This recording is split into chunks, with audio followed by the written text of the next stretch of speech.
The miscalculation. The Zorathian Empire had conquered 47 star systems without losing a single capital ship. Their method was simple and effective.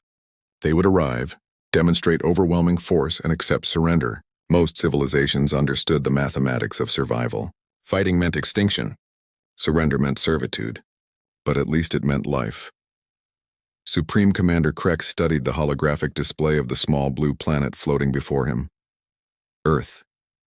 A backwater world on the edge of the spiral arm, barely space-capable, divided into hundreds of primitive nations. The inhabitants called themselves humans. They had only recently discovered nuclear fission, and their fastest spacecraft could barely reach their own moon. By every metric the Zorathians used, Earth should surrender within hours of first contact. Krex's tactical advisor, Vorn, entered the command chamber. The creature's forearms moved in the gesture of respectful greeting. "Commander, our scouts confirm the planet has no unified government, no energy shields, and their military forces still use chemical propulsion weapons. This will be our easiest conquest yet." Krex's mandibles clicked in satisfaction.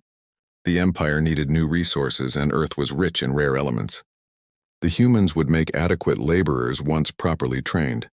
"Send the standard message," he ordered. "Give them the usual terms." The message was transmitted on every frequency Earth could receive. It appeared on every screen, every device, in every language simultaneously. The Zorathians had perfected first contact protocols over centuries of conquest. A towering figure appeared in the transmission. Krex himself, standing 3 meters tall, his chitinous armor gleaming. His 6 eyes arranged in a pattern that most species found deeply unsettling. His voice was translated into each Earth language with perfect clarity. "Species of Earth, you have been selected for integration into the Zorathian Empire. Your planet's resources will serve the greater good of galactic civilization. You have 48 hours to surrender unconditionally. Compliance will result in merciful treatment. Resistance will result in the complete annihilation of your species. This message will not be repeated." The transmission ended. Krex settled back to wait. The process was always the same. First would come panic, then debate, then the inevitable surrender. No species wanted to die for pride, but Earth didn't follow the script. Within 6 hours, something unprecedented happened. Every nation on Earth, every government, every military force issued the same response. It wasn't coordinated through any central authority. It seemed to arise spontaneously from the entire planet. The message was simple: come and get it. Krex stared at the response. Vorn's forearms twitched in confusion. "Perhaps the translation is incorrect," Vorn suggested. "Surely they understand the situation." Lieutenant Chen Wei sat in the war room beneath Beijing, surrounded by generals from 12 different nations.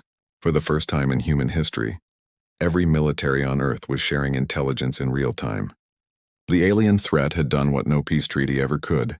It had united humanity. "The aliens are approaching from beyond Neptune," Chen reported, studying the data from every telescope and satellite Earth possessed. 18 ships. Each one is approximately 2 kilometers long. Their energy signatures suggest weapons we can't even imagine. General Harrison from the United States leaned forward. "What are our actual chances?" Chen looked around the room. "Against their technology? Almost zero, but that's not the right question. The right question is, how much damage can we do before we lose? How expensive can we make this victory for them?" Russian General Volkov smiled grimly. "You're thinking like a Russian now, Chen.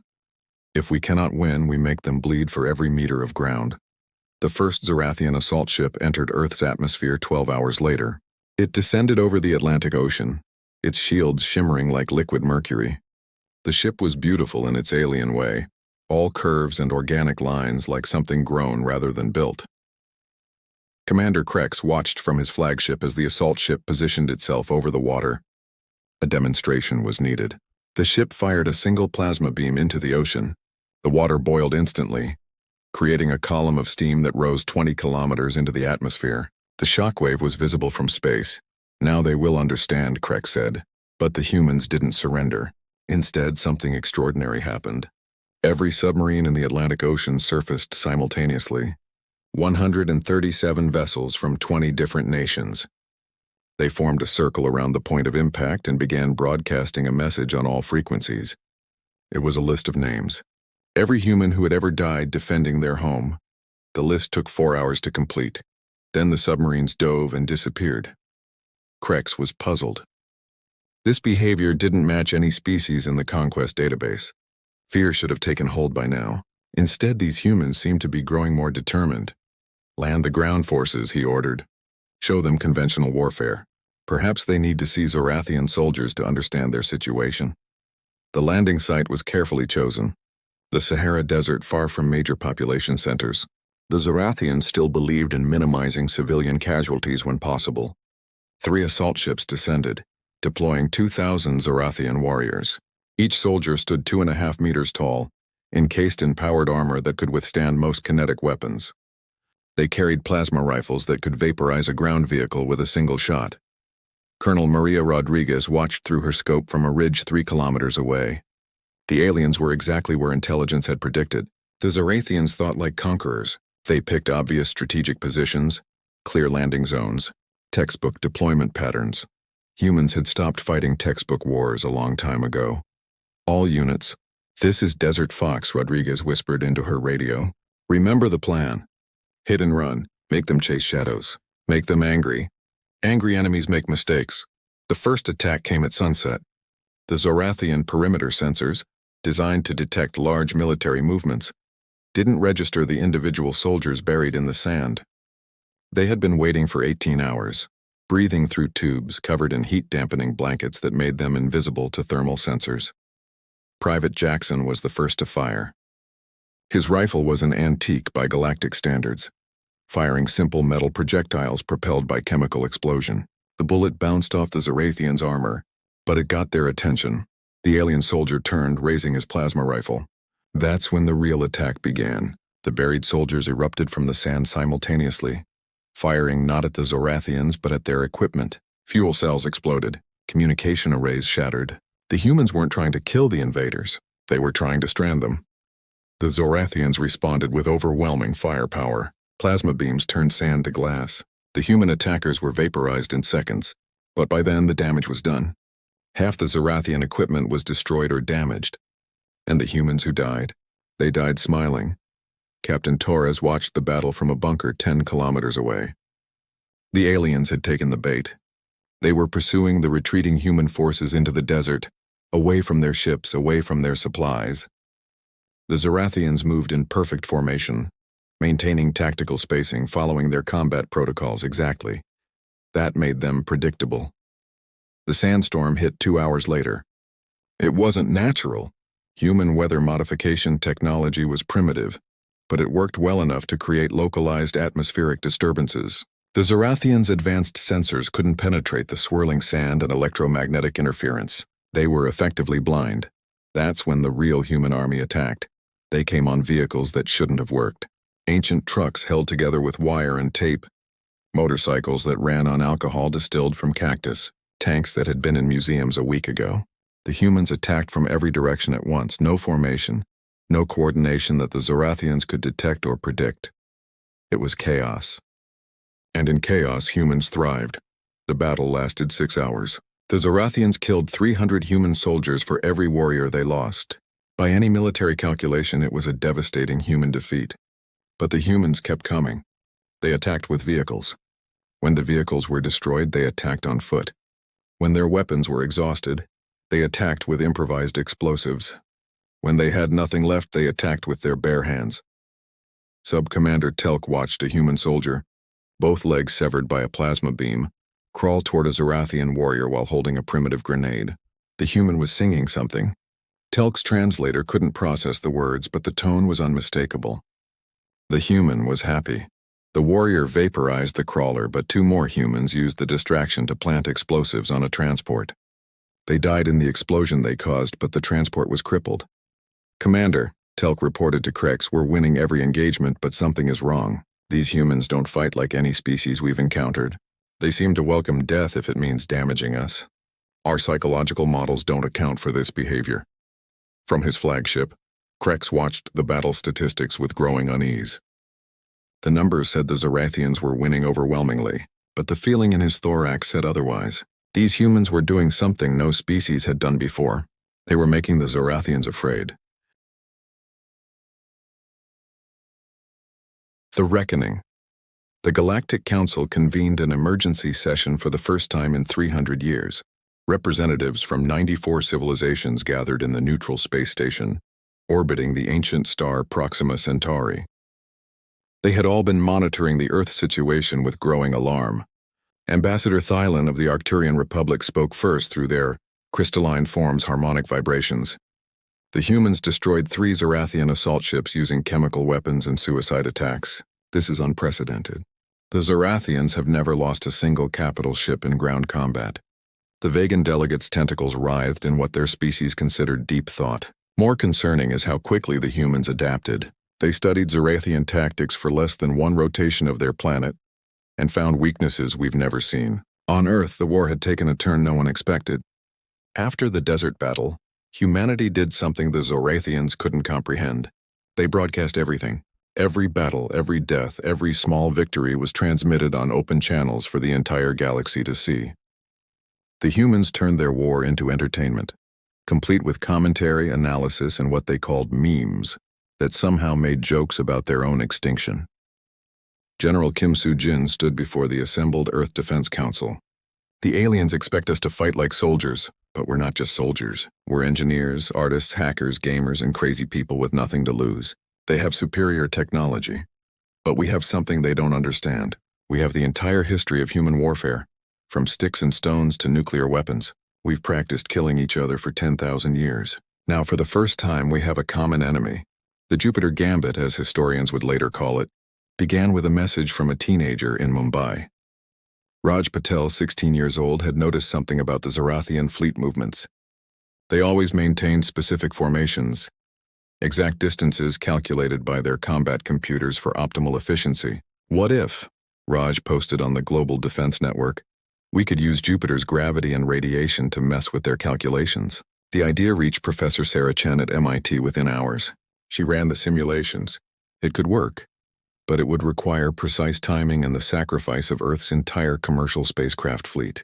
The plan was insane. 400 civilian ships, everything from cargo haulers to tourist shuttles, would be remotely piloted into Jupiter's atmosphere carrying nuclear warheads. The detonations wouldn't directly harm the Zorathian fleet, but they would create a chain reaction in Jupiter's already volatile atmosphere. The resulting electromagnetic storm would be visible from Earth with the naked eye. Commander Krex received the intelligence about human ships heading to Jupiter. Subcommander Vorn analyzed the situation. They're evacuating, he concluded. The humans are trying to establish a colony on Jupiter's moons before we complete the conquest. Should we intercept? Krex considered. No, let them run. It will demoralize the remaining defenders when they see their leaders fleeing. The Zorathian fleet maintained its position between Mars and Earth, a perfect tactical formation that had won dozens of battles. They didn't notice the subtle changes in Jupiter's magnetosphere as 400 ships plunged into its atmosphere.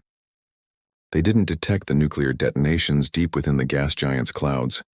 Their sensors registered some unusual activity, but Jupiter was always active. The storm erupted 12 hours later. Jupiter's Great Red Spot, a storm that had raged for centuries, suddenly doubled in size.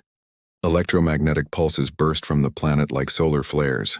The radiation was lethal to organic life, but the Zorathians were safe in their shielded ships. What they hadn't expected was the gravitational effect. The nuclear detonations had been precisely calculated to create density waves in Jupiter's atmosphere.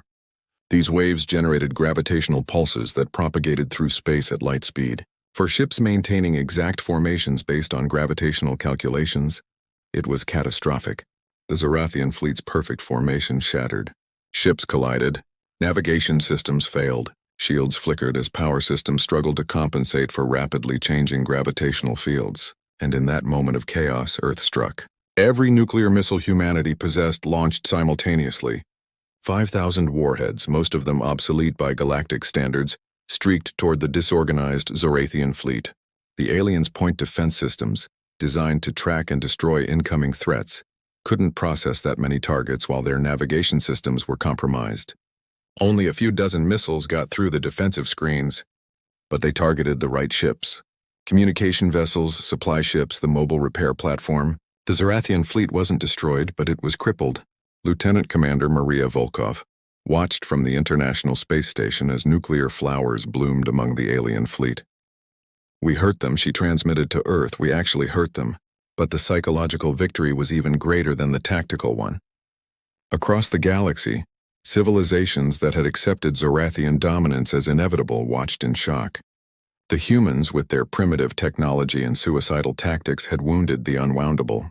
The Andromedan Collective, one of the few civilizations that had successfully resisted Zorathian expansion through diplomacy and distance, issued a statement. "The humans have demonstrated that the Zorathians are not invincible. They bleed, they fear, they can be beaten." On the Zorathian flagship, Commander Krex faced a decision no Zorathian commander had faced before. His fleet was damaged but not defeated. He could still conquer Earth, but it would cost him ships, warriors, and time. The humans would not surrender. They would fight to the last child. More concerning were the messages flooding in from other conquered worlds. Inspired by Earth's resistance, 3 systems had begun rebellions. The Zorathian Empire, built on the assumption of inevitable victory, was suddenly fighting on multiple fronts. Vorn approached his commander with the latest intelligence. "The humans are broadcasting instructions on how to build improvised weapons effective against our armor. They're teaching the entire galaxy how to fight us. If we continue this war, even if we win, we'll face 1,000 Earths." Krex's 6 eyes focused on the blue planet displayed before him. These humans were insane. They had turned their own annihilation into a weapon. They had made defeat into victory. They had done the impossible. They had made the Zorathian Empire afraid. The surrender message shocked everyone, including the humans. It came not from Earth, but from Commander Krex himself. "The Zorathian Empire formally requests a cessation of hostilities with Earth. We acknowledge humanity's right to sovereignty and propose a treaty of non-aggression. In exchange, we ask only that Earth stops broadcasting tactical information to our enemies." The Earth Defense Council was silent for a long moment. Then General Harrison laughed. "They're afraid of us. They have weapons that can destroy planets, and they're afraid of us." Chen Wei shook his head. "Not afraid of us. Afraid of what we represent. We showed the galaxy that the Zorathians can be fought. We showed that sometimes crazy beats superior." The treaty negotiations took place on the moon, neutral ground between Earth and space. Commander Krex himself attended, towering over the human delegates. But something had changed. The humans didn't look up at him with fear. They looked at him as equals. Ambassador Sarah Mitchell, Earth's newly appointed representative to galactic affairs, sat across from Krex.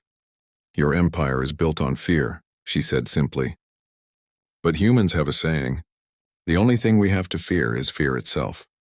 Your weapons, your technology, your size, none of it matters if we're not afraid to die. And as you've learned, humans are very good at dying for what we believe in." Krex's mandibles clicked in what might have been respect. "You are either the bravest or most foolish species we have encountered." Mitchell smiled. "Both. That's what makes us dangerous." The treaty was signed. The Zorathian Empire withdrew from Earth's system. But the real victory came later. Within a year, 17 species had requested military advisors from Earth. Within 5 years, the Zorathian Empire had lost half its territory to rebellions inspired by humanity's example. Earth became known throughout the galaxy not as a military power, but as something far more dangerous. They became known as the species that wasn't afraid to die, the species that turned weakness into strength, the species that laughed at death. And in the quiet moments between the stars, when Zorathian commanders gathered to discuss strategy, one phrase was whispered with something approaching fear. "Remember, Earth, the humans had done more than win a war. They had changed the galaxy's understanding of what victory meant. Sometimes the greatest strength wasn't in the weapons you carried, but in the willingness to use whatever you had, even if all you had was the willingness to die with a smile." The galaxy watched Earth now, not with pity for a primitive world, but with respect for a species that had looked extinction in the eye and said, "Come and get it." And in schools across 100 worlds, young beings learned a new lesson. Technology could fail, numbers could be overcome, but the spirit that refuses to surrender, that was the most powerful weapon in the universe. Humanity had taught the galaxy to be human, and the galaxy would never be the same. Retry,